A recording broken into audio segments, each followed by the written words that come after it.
অর্থবছরের শুরুতে জুলাই আন্দোলন, অস্থিতিশীল ব্যবসার পরিবেশ, ভারতের সাথে সম্পর্কের অবনতি এবং বেশি শুল্কমুক্ত পণ্যের আমদানি কমায় রাজস্ব ঘাটতি হয়েছে চাঁপাইনবাবগঞ্জের সোনামসজিদ স্থলবন্দরে।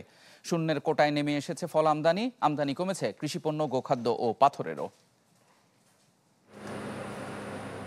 গেল কয়েক বছর ধরেই আমদানি কমছে চাঁপাইনবাবগঞ্জের সোনামসজিদ স্থলবন্দর দিয়ে, যেখানে বড় প্রভাব আবার গত বছরের জুলাই গণ অভ্যুত্থানের পর ভাটায় পড়া ভারত বাংলাদেশ সম্পর্ক।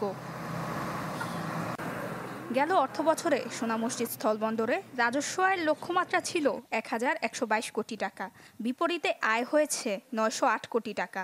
তথ্য বলছে এই স্থলবন্দর দিয়ে শূন্যের কোঠায় নেমেছে ফল আমদানি কমেছে কৃষিপণ্য, গোখাদ্য ও পাথরেরও। আমদানিকারকরা জানান, আমদানি কমার বড় কারণ দুই দেশের সম্পর্কের অবনতি। রয়েছে ডলার সংকটে চাহিদা মতো পণ্যের অর্ডার দিতে না পারার দায়ও। এছাড়া ভিসা জটিলতায় প্রয়োজনে ভারতেও যেতে পারছেন না ব্যবসায়ীরা। দুই দেশের সম্পর্কের অবনতির কারণে আমাদের আমদানি রপ্তানি কমে গেছে।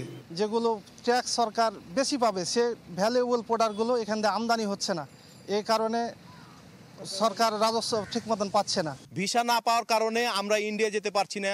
ইন্ডিয়া না যাওয়ার কারণে এখানে দেখা যাচ্ছে কি জিনিস নিব, আমি নিজে যে দেখা যায় পছন্দ করে মালটা ইম্পোর্ট করে নিয়ে আসি, এক্সপোর্টার সহ। এই জায়গা থেকে দূরত্ব তৈরি হয়েছে। পেপার, গরুর দুধ, তামাক, এই সমস্ত আইটেমগুলো যে বন্ধ আছে, এগুলো যদি ছাড় দেয় বা পোর্টে আসে, তাহলে পোর্ট উজ্জীবিত হয়ে যাবে। অনেকগুলো পণ্য এখন পর্যন্ত আপনার অনুমতি নাই এবং এগুলো বেনাপোলে আছে, সোনামসজিদে নেয়।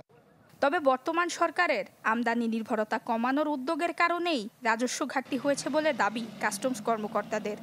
সরকার যেহেতু আমদানি নির্ভরতা কমাচ্ছে আমাদের রিজার্ভটাকে সেভ করার জন্য, আর আমাদের অন্যান্য যেসব পণ্য যেগুলা আমরা নিজেরা উৎপাদন করতে পারি, সেগুলায় দেখা যাচ্ছে যে বেশ সক্ষমতা অর্জন করছে। অবকাঠামোগত সমস্যাও আমদানিকারকদের ভোগান্তির বড় কারণ। Desk report, channel 24।